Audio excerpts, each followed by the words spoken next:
आपण बघत आहात डिजिटल इंडियाचे डिजिटल न्यूज. ठाम मत मराठी न्यूज. नमस्कार. आजच्या ठळक बातम्या. शिंदखेडा नगरपंचायतीच्या निवडणुकीच्या पार्श्वभूमीवर मंत्री पंकजा मुंडे यांची सभा. शिंदखेडा नगरपंचायतीच्या निवडणुकीच्या पार्श्वभूमीवर राज्याच्या पर्यावरण मंत्री पंकजा मुंडे यांची जाहीर सभा पार पडली. भाजप उमेदवाराच्या प्रचारार्थ पार पडलेल्या या जाहीर सभेला महिलांची मोठी गर्दी झाल्याचे चित्र पाहायला मिळाले.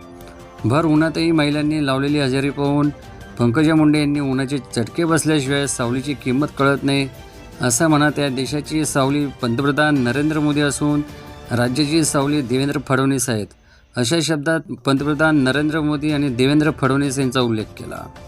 तसेच पंतप्रधान नरेंद्र मोदी यांनी आपल्या आईला चुलीसमोर बसून स्वयंपाक करताना पाहिले म्हणून आपल्याकरता उज्ज्वला गॅस योजना आणली असे विधान देखील यावेळी पंकजा मुंडे यांनी केले.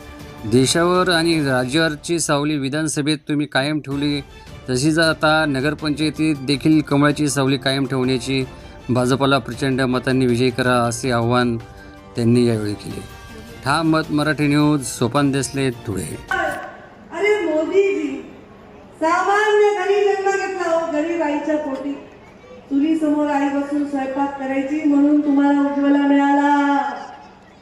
शेतकऱ्यामध्ये राबणाऱ्या लोकांचं दुःख बघितलं. अर्ध्या पोटी झोपले, शाळेत जायला गणवेश नव्हता म्हणून बेटी बचाव बेटी पढाव आणि सर्व शिक्षा अभियानाला ताकद देण्याचं काम केलं. मोदीजींनी आपल्या घरातली गरिबी बघितली म्हणून गरिबीने कोणी आजारी मरू नये म्हणून आयुष्यमान भारत सारखी योजना दिली. आमचे मुख्यमंत्री सीएम सहाय्यता कक्ष चालवतात. प्रचंड मोठ्या प्रमाणामध्ये गरिबाच्या इलाजाचं काम करतात. मी रोज 4-5 लाख रुपयांचं ऑपरेशन किंवा इलाज गरिबांचा करून देतो.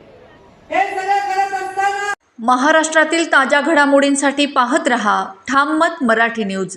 तसेच आमच्या चॅनलला लाईक, शेअर, सबस्क्राईब करायला विसरू नका.